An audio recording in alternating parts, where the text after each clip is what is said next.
On the Philadelphian Gold.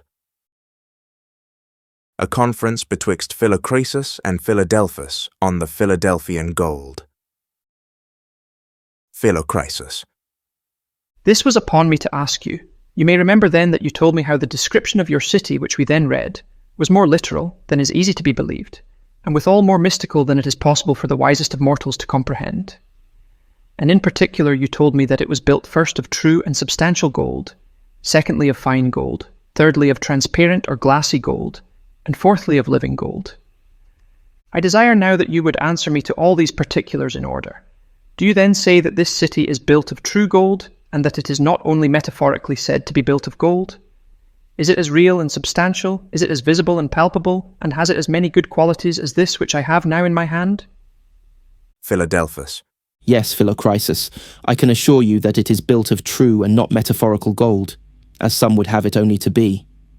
This gold, I say, is no less real and substantial, and no less visible and palpable to its inhabitants, and has as many, yea more, good qualities that which you hold in your hand, and seem so pleased with.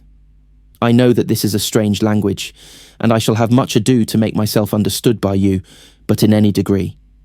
Because I must speak of that which you have never seen, or handled, though others have both seen and handled of it, and you also may come in time to do the same, so that it will be almost as hard a matter for one that is born blind to understand the philosophy of colours, or one born deaf the nature and distinction of sounds, as for you to comprehend what I am about to say of a certain substance that is visible to some but not to you, palpable to some but not to you, and which therefore you have no kind of apprehension of.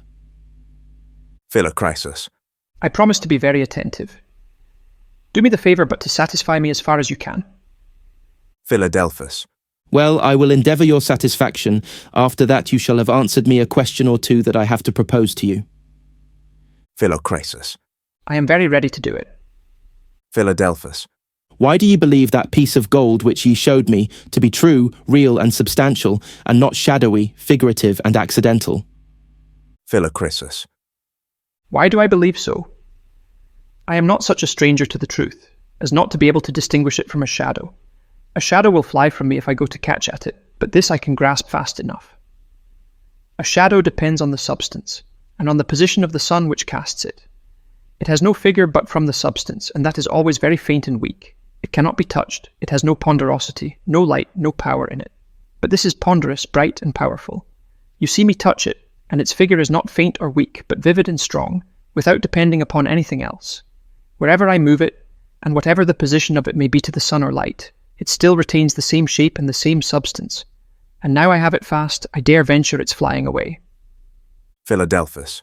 I see you are well satisfied with yourself. But pray tell me, how would you give a description of it, to satisfy another that had never seen it, or perhaps never heard of it? Or if ever heard of it, yet not otherwise than as a figurative sound to please children with, or as a rattle, a picture, a shadow, a name without substance, without reality?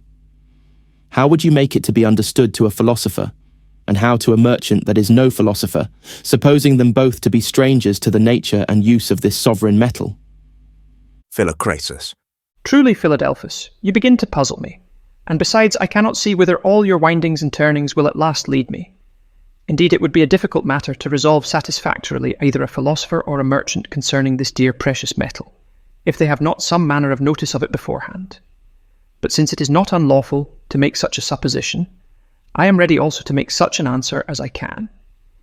I would therefore endeavour to satisfy them, by making use of such ideas, images, and conceptions which they are already acquainted with, and by compounding them and dividing them, I would strive to frame in the inquirer an idea, image, and conception hereof, which might approach as near as possible to the truth. As for instance, if I were to discourse with a philosopher, whom I will suppose to live in the remotest part of Tartary, or in some dark corner near to the northern pole, where mines of gold were never so much as heard of, and no name even found for it in the language of the country. I would think in the first place what to call it, that he might in some sort apprehend me while I am discoursing with him. Now because some copper mines may be near to him, and he may have both seen and handled and also tried several experiments upon this metal, therefore I will call it fine copper, or perhaps fine brass, if this be likewise known to him. Then because I must speak to him in his own terms, and he has used himself to those of mercury and sulphur, I will tell him this fine copper is compounded of a pure mercurial water and a pure sulphureous earth, exactly proportioned and duly maturated and concocted by the sunbeams in some proper matrix or vessel.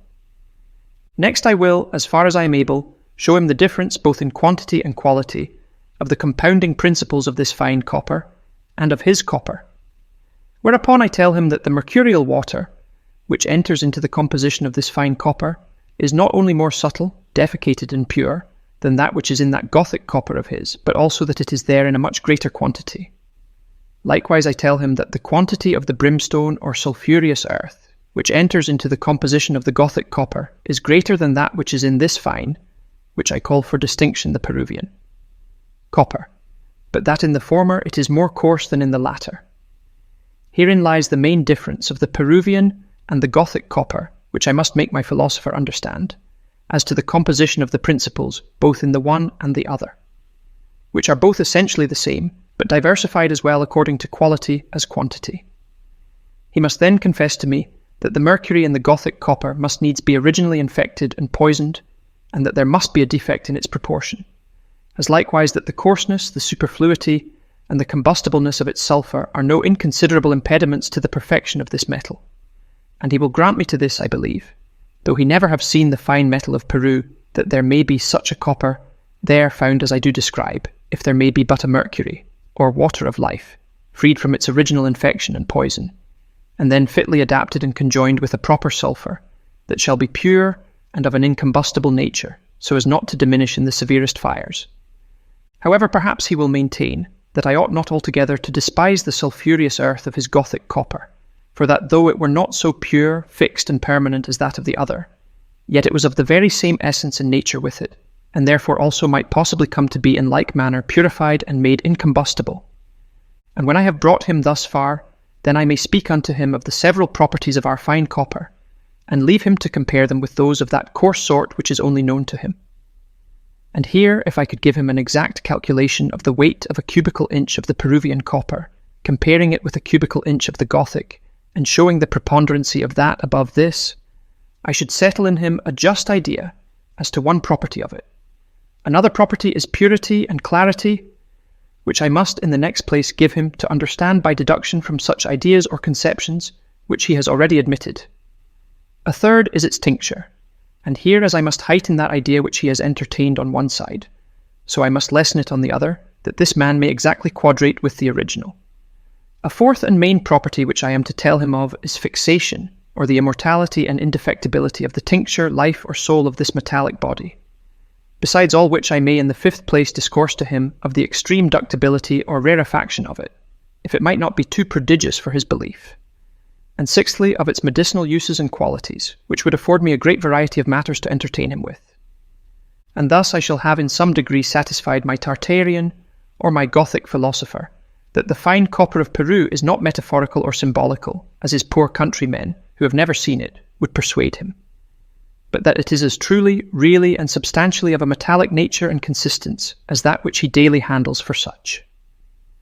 And he now begins to understand how this fine copper, which I otherwise call gold, is compounded of the same, yet better graduated principles, with a more exact proportion than his, and that it is not metaphorically but really a metallic substance, more ponderous, and brighter than the other, also of a bitter, though not so deep, tincture, more fixed and ductile, and lastly more proper for human bodies to be used internally or externally when prepared according to article. So I take my leave of my philosopher, and go next to my merchant. Here I shall not have so much to do as with the former. I need only to mind him in brief of the several properties about which I discourse my philosopher, and then declare unto him the great and excellent use thereof in commerce, so as more than 400 times to answer the other in common valuation, and often more than 500. Philadelphus. 'Tis enough I find you like well the subject that you are upon, but hope it will serve to lead you into one that is far better. Of all that you have now said, nothing will be found to be in vain when I shall come to examine you. The tables may come perhaps to be turned upon yourself. Wherefore let me persuade you to try thoroughly whether that be indeed gold, which you believe to be so. But since you have been pleased to satisfy me as to what I demanded, I am now most ready to satisfy you as to what was propounded, Only I must first premise 2 or 3 things that I may be understood by you. Wherefore be now attentive, and consider well what I am about to say. Philocresis. I will be sure, sir, to attend your motion, for I begin to be very jealous that you have been carrying on all this while some plot to undermine me. But pray let us hear your premises, and I promise to make the best use of all the ears and eyes which I have. Philadelphus. The first thing that I wish then to premise is this, that the divine blessing was originally spoken forth upon the whole creation of God, or as some would rather choose to express it, it was outspoken into the creation, that is, by a real, vital and essential infusion engrafted into it, so that whatever come out of the hands of God was good. No evil should ever be derived from the divine being, who, notwithstanding the supreme liberty of will, is necessitated when he acts, to act according to goodness. No sin nor death, no barrenness or drought, no weakness or disproportion could at all proceed from him. Wherefore he, rejoicing, as it were, in the works of his hands, pronounced them both severally and universally to be good, yea, very good, as considered in their whole system and harmonious union with each other. Philocrasis. I must grant that you say, but I would fain see to what purpose it will serve you. Philadelphus. You may yet before we part. Philocrasis. I cannot deny but that God blessed the whole creation, and that all the works of his hands are good. Make your best of it. Philadelphus. The second thing that I have to premise is but as a corollary from the former, and is strengthened by universal experience. It is this: the works of the creation are not now in the same state as they were when they first came out of the hands of God, or as when the divine blessing was pronounced upon them, or outspoken unto them, yet with this limitation, so far as they are within our sphere or orb. For experience doth at this day too sufficiently attest that the creatures, whether they be of the animal, vegetable, or mineral kingdom, cannot be all said to be good, howsoever they be considered, either separately by themselves, or conjunctly in harmony with the rest. And whatever may be pleaded on their behalf by some acute philosophers and divines, that all the creatures are, even at this day, good, though not positively, yet relatively, and with respect both to their present constitution and the constitution of the world in general, it is evident, to me at least, if either the undoubted records of Scripture or the natural light of reason may judge of the appeal, that all that they can say will, if it prove anything, certainly conduce to the very overturning of the positive goodness of the divine being, and the introducing in the room thereof a certain relative, hypothetical, and imaginary goodness, and to the building up a very odd and irregular system of the universe. This, if it were necessary, I might at large deduce through several particulars, proving the absurdity and inconsistency of such a supposition, that has been taken up of late by some men of name, and by them too much authorized to the dishonour of God, though they might not perhaps design it so, as I am apt both to hope and believe. But this would lead me out very far, and keep me too long from the resolution of the question in hand. However, Philocrasis, if at any other time you think it worth your while to demand a particular satisfaction as to this point, I shall be most willing to give it to you. Philocrasis. I thank you, Philadelphus. At present I am well enough satisfied in this matter, yea, so much as I have often with myself admired, even when bit by a flea, how any could be serious in pleading for the perfection of the present constitution of the world of nature, as if it never had been better, or was never to be better. But after it shall have lasted out such a term, that it must return back again into its primitive state of nothingness, by the most dreadful dissolution through fire. This their catastrophe of our world, I must confess, did never very well please me, but did always stick. Philadelphus. It is then granted by you that the present constitution of this terrestrial world in which we live is not so perfect and good as it was originally brought forth by God, and that it may, by the gift of God, recover again its original constitution. Philocrasis.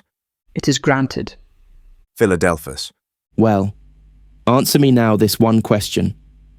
Which do you now think best deserves to be called by this or that name, that which is most perfect in its kind, and that which comes up most really to the true and original frame of its nature, or that which falls short of it, and is very imperfect as to its kind?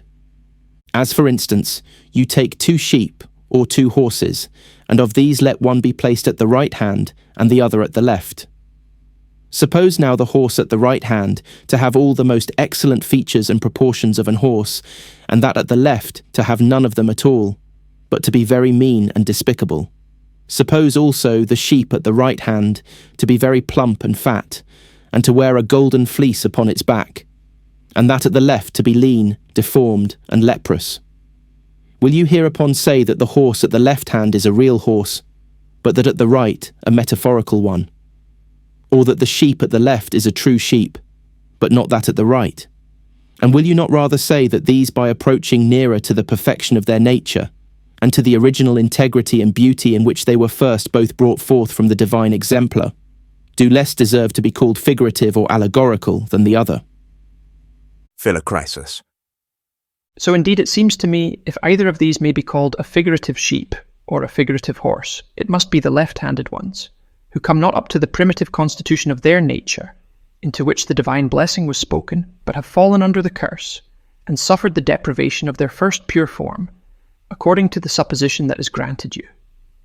And if anyone had ever seen such another but such lean and deformed sheep, or such ill-conditioned and disproportioned jakes, verily I say should much condemn his rashness, if he should say there were no other, but positively conclude these to be the best of the kind, and that above them are but hypothetical metaphors or poetical expressions of somewhat transcending nature.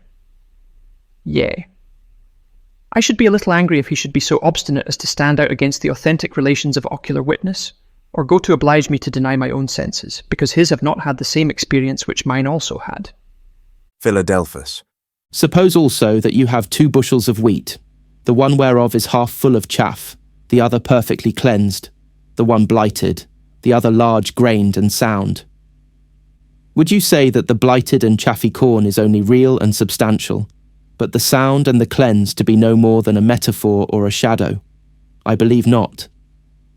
Suppose once more that you have 2 pips of Spanish wine, the one natural and unsophisticated, clean and sprightly, the other pipe sophisticated and filled up half with water, and that you have tasted only of the latter.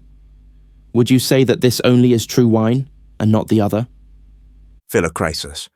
No, Philadelphus, I think I should not so far expose my own judgment, and though I should not have tasted of the finest wine, yet would I not say there is no better than that I have tasted, and assert that what I am told of the other is only fancy or figure. Philadelphus. Now, my dear Philocrisis, hold to your words.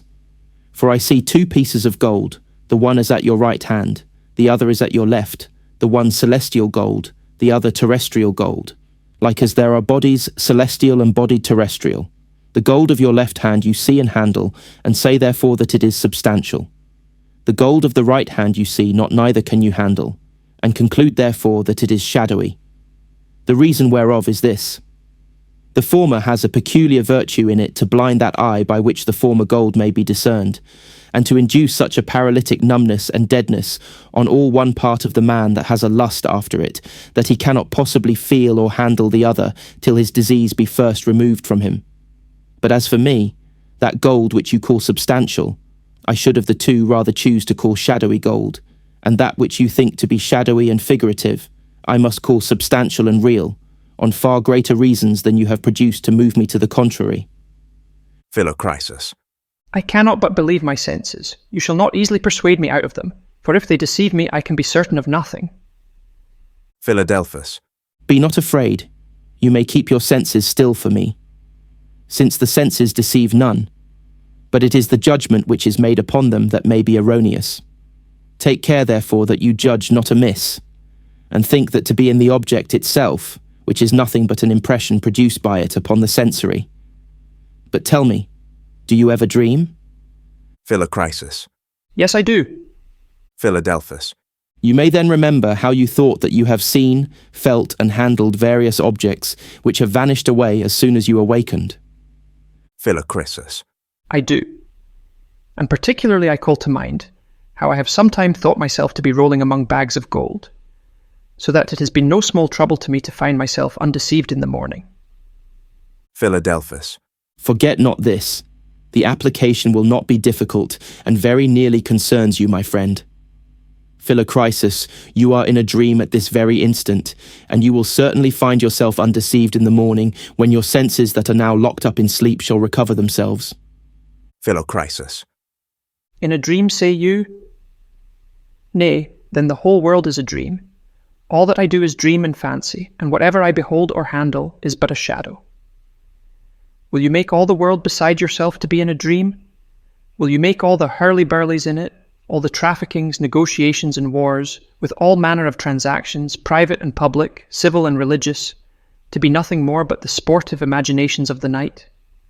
Will you make nothing to be real or substantial of what is seen, felt, heard, or understood by us poor mortals? Sure, Philadelphus, you are no skeptic. Philadelphus. No, I am an eclectic. But yet I have found the good of skepticism as to many things that you believe. And if it go not too far, it is the foundation of all solid knowledge, natural, political, or divine. Wherefore, however strange it may appear to you, it is not very far from the truth, to say that this world, with all that is in it, is but a dream or a shadow when compared with the invisible worlds. I am afraid to press you too much with these matters, and therefore I only said it is not very far from the truth to say so, but the indubitable records, wherein in manifestly the finger of God, would bear me out, if I should say that it is the very truth itself. Search into these, and you will find enough to open your eyes and let you see that the form of this world passeth away, and that all that belongs to it is no more than as a vision of the might, which flies away with the daybreak. My thoughts have been formerly the same with yours. The poisoned cup from the hand of the fair harlot, whom I have mentioned to you, cast me into a deep sleep, and in it I remember I had just the same dreams which you have now. I thought terrestrial gold was as substantial as you imagine it to be, and of the celestial gold I had no manner of apprehension, but was contented to look on it as a figure, and not as a substance. But I was roused out of my sleep by a swift messenger out of the heavenly Philadelphia, upon which all the enchanted scenes of the night immediately fled away, and I awakened recovering the senses which had been before chained up, and then I quickly perceived my errors. Ah, Philocrisis, awake, awake. There stands now at your right hand one of the citizens of that beautiful city, who holds before him a medal made of the same gold, which he would present to you, if you would but suffer your eyes to be opened, and would not hold so fast the shadow. Philocrisis. What mean you to do with me? Oh, a little more sleep, a little more slumber, a little more of this world's, and then I awake. Disturb me not. Philadelphus. He talks in his sleep. Ho, ho, Philocrisis. You will not yet be awakened, I find. I will therefore for a little time grant you your heart's desire, and this once, suppose that you are not asleep while you sleep, but that your dream is a reality, and all the conclusions that you have made from the exercise of your outward senses to be true. For by parity of reason, even granting what you say, as you do conclude the terrestrial gold to be true, real, and substantial, I do conclude the celestial to be so, and much more so.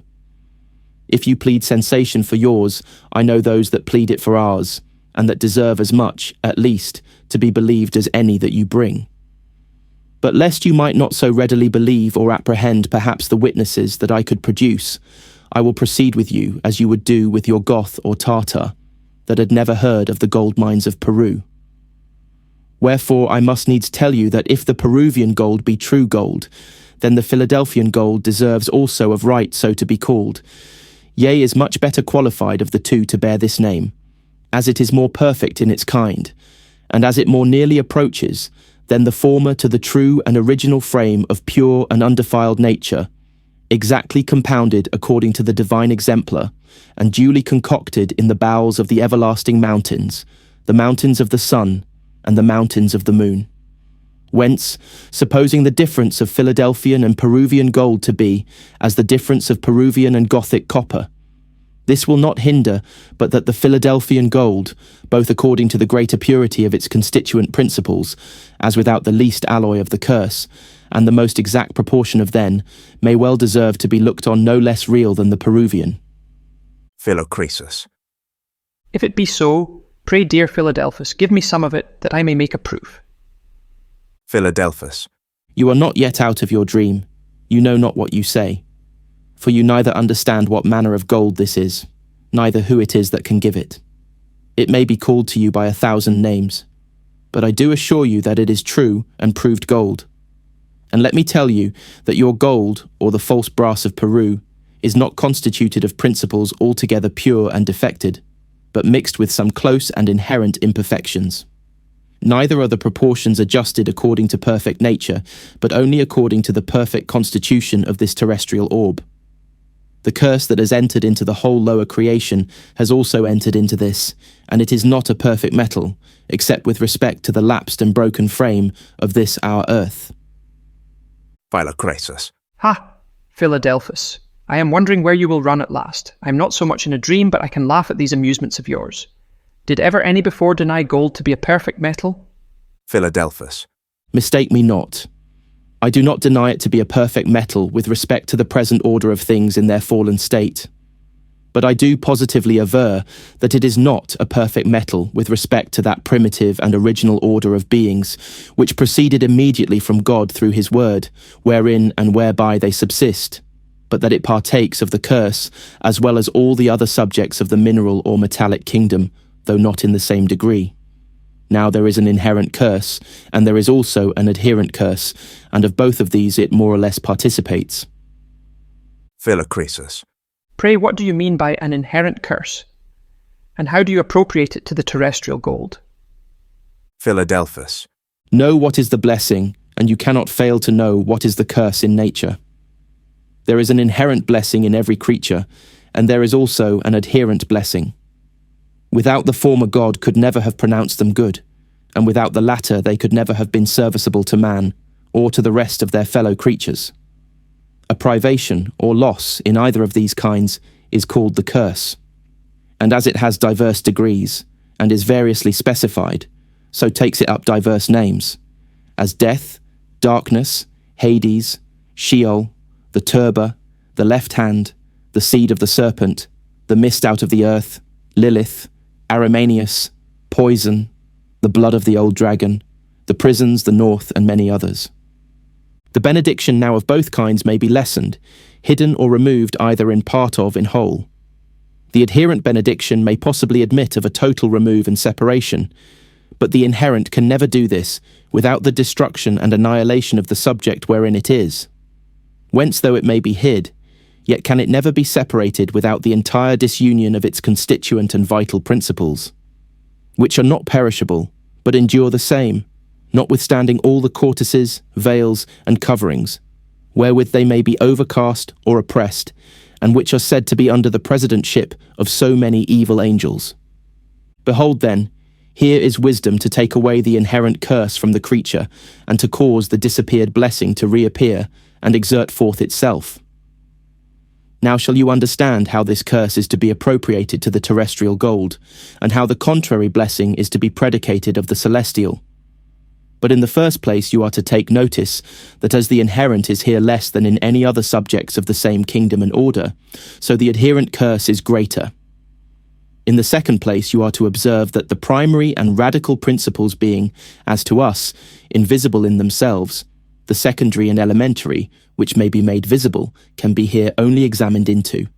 In the third place, I am now to acquaint you that these elementary principles, which I call also spermatical, as I call the former seminal, are vastly different in the state of pure and of corrupt nature. For in pure nature there is found a bright living crystalline water, full of spirit, power, and energy. But in nature corrupted there is a water that is opposite to this, being without light, life, or purity, without spirituality or strength, and void of all benign efficacy. Wherefore, as a stagnated pool, remote from the sunbeams, or as a dead insipid phlegm, is not to be regarded or valued, so likewise there is found a bright, living, and crystalline earth, such as hath been and such as will be, and such as is even at this time when it appears not, except to some few, which is sometimes compared to fine silver, and is called the salt of the earth. And in this blessed earth is locked up the spirit, energy, and seed of the mineral and vegetable kingdoms in their purest constitution, yea, and of the animal too. For that it contains in itself the fire of nature, by which the wheel of her magia, according to all the 7 forms and spirits, is set to work. On the contrary, there is a dull, dead, and opacious earth that is mixed more or less with all terrestrial subjects, and that may by art be separated from them. This is the curse of the earth, which must be taken away and dissolved before the blessed and new earth can appear, wherefore it is called the damned earth. Philocrisis. I hope you will not say that there is any of what the chymists call damned earth in this our gold, for I cannot bear the thought of it. Pray therefore explain yourself here a little. Philadelphus. It is you yourself that make the particular application, for I did not. And indeed, sir, I was almost afraid to touch you so near the quick. But if your gold, Philocrisis, be a terrestrial subject, which you will scarce deny, then I am sure it must have some share of this damned earth in it. For the curse has not a command to stop when it came to a mine of gold, but like a leaven it passed through, and infected the whole earth, and all that belonged to it. There might not indeed so much of it here abide as elsewhere, and therefore I said there was less of the inherent curse in this than in any other subject of the same kingdom or order. Yet there is some, and that too very considerable, if either reason or experience may be allowed to pass the judgment. But this would lead us too far into a philosophical disquisition. Let it suffice at present to consider whether what a vulgar and ordinary artist may be able to give an ocular demonstration of in the greatest part of earthly subjects, an expert master may not be as able to give the same in all. Wherefore be not angry, dear sir, at what I have asserted, but learn to bear the thought of what will be so much your disappointment, as to let you see the fair idol of your heart is not so lovely as you have imagined it to be, and that it is not all true gold that glisters in your hand.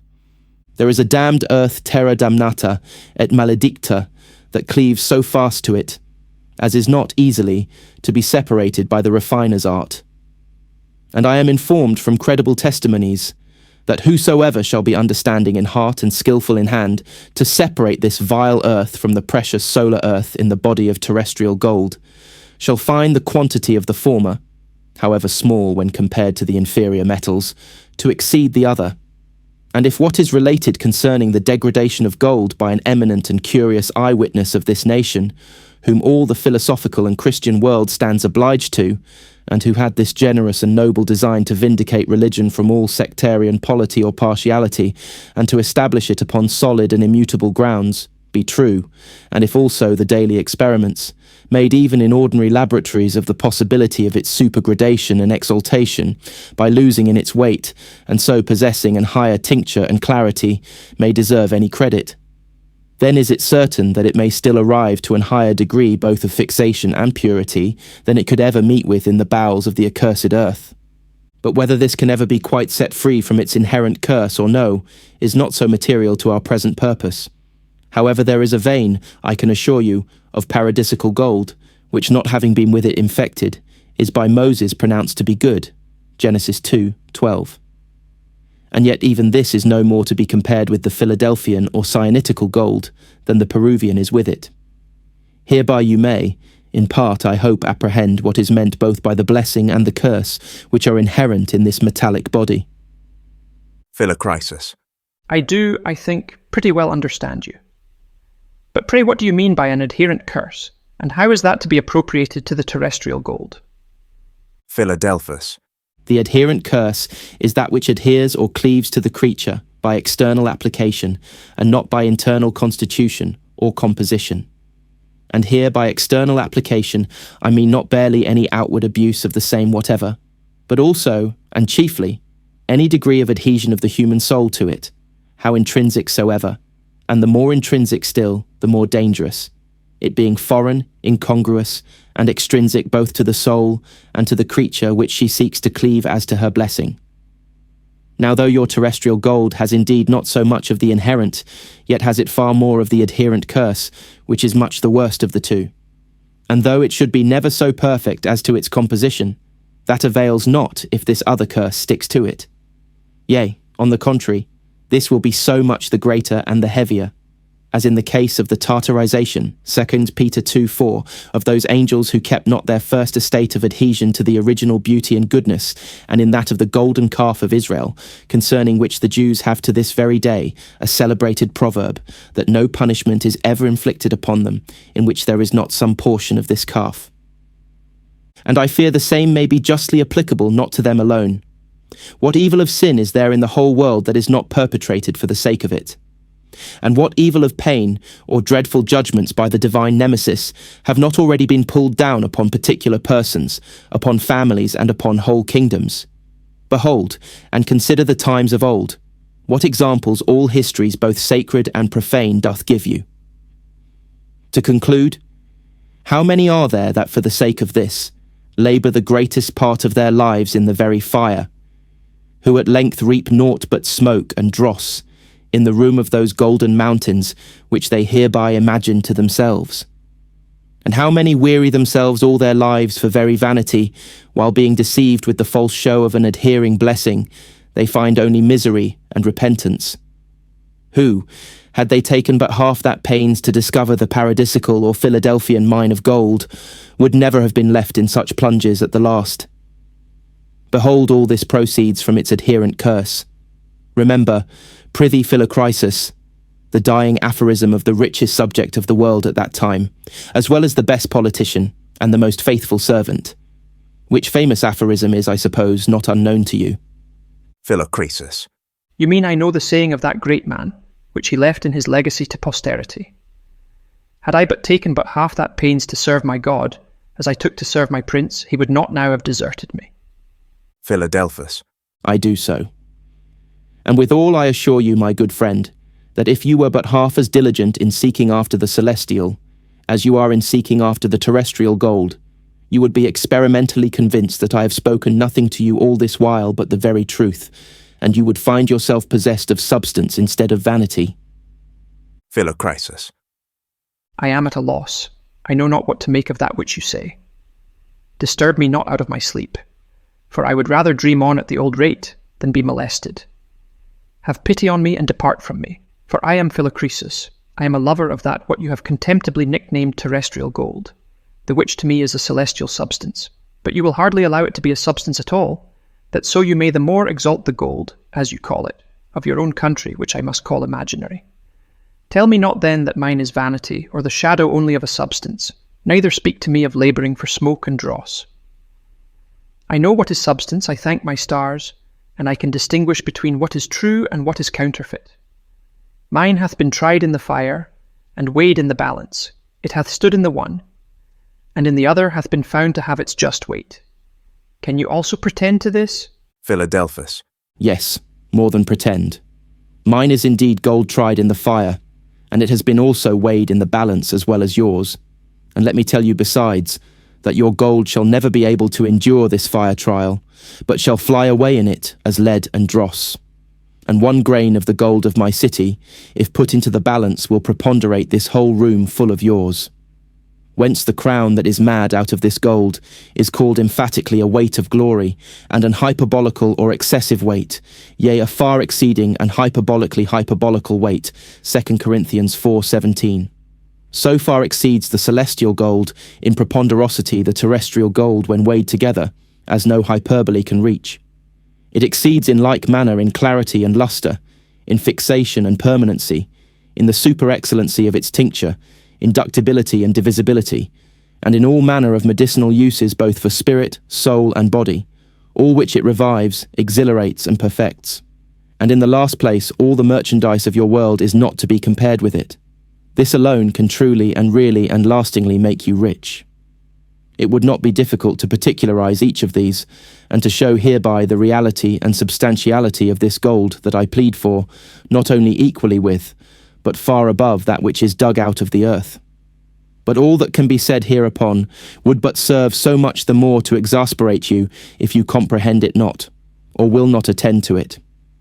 In vain, therefore, would it be for me to give you, at present, a particular description of its several properties, as also of its constituent principles and the manner of their union. I must wait to do that till those senses which are fallen asleep in you shall come to be awakened. But I am therefore sent, that I might rouse you out of your sleep. Forgive me that I thus wake you. O Philocrisus, what has become of the eye salve of Sophia? Arise and anoint your eyes. Philocrisus. Hold! I think I now begin to see. I must confess that I can now see the possibility of what you drive at, but that it is actually so I cannot yet perceive. I remember I was once a little acquainted with one that might possibly be of your society, and I did hear him exclaim from the pulpit in this manner, Think ye shall be set up as pillars in the temple of God to uphold it, or that you shall be full of gold in you pockets, of the finest gold tried in the fire, like the rich men of the earth, and to ruffle it in silks, and fine raiment as those in princes' courts? Do you think that these things are here, meant in these promises made to the 7 churches? No, no, dream of no such things, for I say there is not one word true according to the letter. Philadelphus. I do say that every word, every syllable, every letter is true, and that there are real and substantial pillars in the temple of God, real and substantial gold in the city of God, and real and substantial raiment worn by the citizens thereof. And yet at the same time, I do assert that there is no word, syllable, or letter true, if strictly taken according to that low idea which the natural man has fixed to these words. For as much as there is a more than hyperbolical excess in the difference of one from the other, as each property by itself considered will manifest. And if you are convinced of the possibility, at least, of what I have said, you must acknowledge the actual existence hereof, for that there can be no other reason invented whereby you deny it, but its impossibility and inconsistency. Philocrisus. I resign therefore and yield to you that the city of Philadelphia may be built of true, real, and substantial gold, which has nothing of the curse either inherent or adherent sticking to it, according to the sense that the describer means, or that you explain, though not according to that which the natural man would have. Philadelphus. You comprehend me right. I shall therefore proceed. I said then, in the second place, that it is built of fine gold, much more fine and higher graduated than any you can ever have seen. This you may in part already understand by what has been said hitherto. But here I shall much more stand in need of words whereby to express myself. Philocrisus. I long greatly to hear you speak distinctly of this superfine and supergraduated gold. I shall not forget what you have said, therefore proceed on. Philadelphus. You need but remember your Gothic philosopher. Consider also that there is a twofold body. There is a material and elementary body, and there is an spiritual and a heavenly body. The one is gross, the other fine. Philocrisus. I can understand perfectly what you mean by the former, but the notion of an immaterial body seems to me the very same contradiction as that of an immaterial substance seemed to an eminent assertor of materialism called Philautus. If you had but him to deal with, he would make work, I believe, with your non-elementary and spiritual body. Philadelphus. It may be so, but I never feared the strength of reasoning in Philautus, though I know him pretty well, and all his principles, whether in philosophy, divinity, or politics, are opposite to mine. He is the express character of the natural man throughout, and in his works everywhere you have the most lively image of the fallen state of nature, whereof great advantage may be made by the wise, it being nowhere that I know so deeply and philosophically handled. This indeed he mistakes for the true and original state of nature. But herein he speaks well enough, and true enough, as a natural or animal man, and without deviating, most exactly follows his principles wherever they lead him. On the other side, the most learned and profound of all his answerers very admirably both describes and demonstrates the true and original state of nature, such as it was, and such as it shall be again, but not such as it is at present. As for Philautus, he is not dead, but lives in his disciples, and will live as long as the present corrupt state of nature shall remain upon the earth. For the psyche in man is never able to penetrate beyond the image. Only the pure spirit of Sophia can reach to the life, which is so imaged out in discourse. Hence he who had only the psyche was not able to distinguish betwixt the one and the other, but he took them both to be the same. So finding in the origination of several languages that a spirit was imaged forth or signified by breath, he presently concludes that the spirit and breath were one and the same, and consequently that all spirits as such were material and corporeal beings. He, in the like manner, finding in the verbal image of substance, was expressed that which stands under, or props up somewhat, entertained immediately a most gross and sensible conception hereof, and tied it down to matter. So then nothing could be a greater absurdity to him, or a more manifest contradiction, than to believe an immaterial substance, that is, an immaterial matter. Now among those who have a great and just abhorrence for his sentiments, all are not set free themselves from the very same method of argumentation, as from a numerous induction of instances might be verified if need were. Wherefore I shall only beg of you what is highly necessary in order to your understanding of what I speak, and to your passing a judgment thereupon, that you content not yourself with the lax and popular sense of a word, as that which is generally very equivocal, but that you seek out the strict and close idea that is to be affixed to it, for the removal of all ambiguity in the terms, and the distinction of the image from its original, or, as the schools would rather speak, of the signum from signatum, the sign from the thing signified. Philocrisis. It is very just what you require, Philadelphus.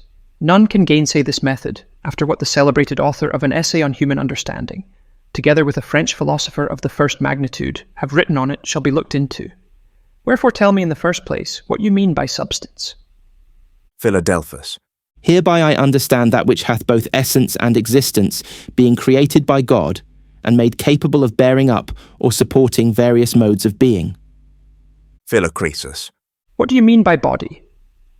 Philadelphus. Hereby I understand a substance that is extended, and is capable of various modes of extension, two of which modes are penetrability and impenetrability. Philocrisis. Is penetrability then a mode of extension? I always thought that all matter was impenetrable. Philadelphus. True. All matter is impenetrable, but all body is not. And penetrability is as much a mode of extension as impenetrability. For where there is no coextension, there is no penetration, and where there is no penetration, there can be no life. Without, therefore, all nature were dead, it remains that extended substances may be penetrated. Now there are extended substances, or rather one extended substance of which I may speak to you hereafter, which can penetrate others, but which cannot be penetrated by any. There are also extended substances which can penetrate others by coextension, and which may themselves also be penetrated by others. Lastly, there are extended substances or bodies which cannot penetrate others, but which may be penetrated by them. Thus, by the outward light of this world, which is a body of the second order, the earth may be penetrated, which can neither penetrate it or any other substance. Philocrisis. What do you mean by matter? Philadelphus. Hereby I understand a body that is impenetrable and divisible, and which is capable of various modes of division, so that all matter is body, but all body is not matter. By impenetrable I mean not that which cannot be at all penetrated, but I mean that which is not to be penetrated by anything of its own order, and which itself can penetrate nothing. Philocrisis. How can the same body be impenetrable and divisible? Philadelphus. Because it is impenetrable, therefore it is divisible into parts. For if it could be penetrated, then would there be no need of division or separation of the parts? Wherefore that which is penetrable is also indivisible, or rather indiscernible, and consequently incorruptible. Philocrisis. I comprehend your meaning. And now I conceive what is your notion of an immaterial or spiritual body called likewise a non-elementary, which is a quintessential or heavenly body. Namely that it is an extended substance, penetrable, penetrative, indivisible, indiscernible, and incorruptible. As on the contrary, your notion of a material and elementary body must be this, that it is an extended substance, impenetrable, penetrated, divisible, discernible, and corruptible. I begin consequently to understand a little your notion of material and spiritual, of elementary and heavenly gold, and why you call the one gross and the other fine gold. But notwithstanding that I conceive how the material and elementary gold is an extended substance which is impenetrable to all terrestrial bodies, and may be penetrated by the celestial, which is also divisible into parts, yea, discernible into the minutest atoms, yet can I not easily yield that it should be corruptible. Philadelphus. All that is compounded of elements must be more or less corruptible. And though certain elementary bodies may have arrived at some degree of incorruptibility, yet it is but a degree, it being impossible for them to be ever perfectly freed from corruption, but by a dissolution and a resuscitation. For this is a most assured maxim, that all things must be perfected upon the cross, and all things must be tried by fire. Without passing through the cross, there is no resurrection. Without passing through the fire, there is no fixation or incorruption, no purification or spiritualization. Hence the messenger of the covenant of immortality is by a certain prophet compared to a refiner's fire, who saith of him that he shall purify the priesthood and purge them as gold, that they may rightly offer the sacrifice of minha to Jehovah. Hence also a great and wise king saith, the word, or outflowing emanation of the Lord, is refined, and again he cries out, thy word is exceedingly refined, most fine and pure. And likewise this very word of the Lord, or the word the Lord saith to the shepherds of Israel, I will refine them as silver is refined, and will try them as gold is tried. And elsewhere he saith, I have refined thee, melted thee down, and then brought thee out of the furnace. For this cause the precious sons of Zion are compared to fine gold, and the angelical man who appeared to Daniel had his loins girded with fine gold of Ophir. From this also an account may be given why the altar of incense was made of refined gold, together with the ark and the cherubims, also why wisdom's oracle is so often compared to fine gold, and lastly why the Shulamite describes both the head and the feet of her beloved to be as of fine gold. That is such an indivisible, indiscernible, and incorruptible substance, as being extended is therefore a body, and as possessing all the properties of the material and gross gold, is therefore a spiritual body, or immaterial and celestial gold. Philocrisis. I must confess that I have always taken a spiritual body to be a contradiction in terms, for I never heard otherwise before, but that spirit and body were contraries. But now I begin to mistrust that I have not been used rightly to apply ideas to words. Philadelphus. Your diffidence is well grounded, for I do not find that spirit and body are anywhere opposed as contraries in those writings which command the greatest authority and deference above all others to them. I find indeed frequently spirit and flesh to be set as opposites, but spirit and body never. Nay, I find it there expressly asserted that there is a natural body, and there is a spiritual body. And so in like manner, there is a natural gold, and there is a spiritual, which surpasseth the former, as the spiritual body of the resurrection doth this natural and elementary body, which we now wear about us. Moreover, the same highly mystic author tells those who, being immersed in the flesh, had no notion of a spiritual or heavenly body, any more than you had. Philocrisis. There are also celestial bodies, of a spiritual and heavenly property, and bodies terrestrial, of a material and earthly property as common gold, but the glory of the celestial is one, and the glory of the terrestrial is another. That is, the glory of the Philadelphian gold differs from the glory of the Peruvian, as far as heaven is from earth. Philocrisis. You extremely amaze me, good Philadelphus, to tell me that the city from whence you are named is built of such fine gold. But pray now go on, if you are not weary to satisfy me in the third place, whether it be built of transparent and glassy gold. Philadelphus. Be not over hasty, but take time to meditate upon what I, through the assistance of the good Spirit, have freely communicated to you. Neither have I done yet with the former, for I am not yet come to the top of the ladder with you. Perhaps your head may be giddy in endeavouring to reach it at this present. Wherefore, though I cannot be ever weary of discoursing these matters, yet I will now take my leave of you with one parallel instance, which you may digest against we meet the next time. Consider what difference there is betwixt the faeces of any terrestrial subject, from which the spirit is separated, and the spirit itself of that very subject, which is a spiritual body, when 7 times rectified. And hereby, as in a glass, you may discern how far that gross and earthly gold I am speaking of, wherewith the holy city of my brethren is built.